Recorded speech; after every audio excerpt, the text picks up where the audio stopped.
लिया खाना सबने? हाँ जी। ठीक है, जो आज की हमारी एक्टिविटी है वो हम देखेंगे कि कौन सी चीजें डूबती हैं और कौन सी चीजें तैरती हैं। ठीक है, ये देखो ये किश्ती है ना, ये देखो तैरती है ना।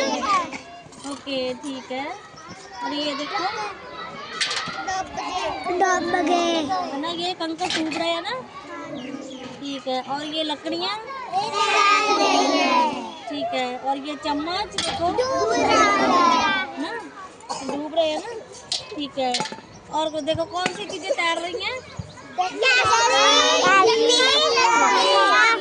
और कौन सी चीजें डूब रही है। ओके, जो भारी चीजें होती है वो डूब जाती है, जो हल्की चीजें होती है वो तैरती है। ठीक है, लग गया पता? ठीक है, चलो कैसी लगी आपको ये सब? चलो क्लैपिंग कर दो सब।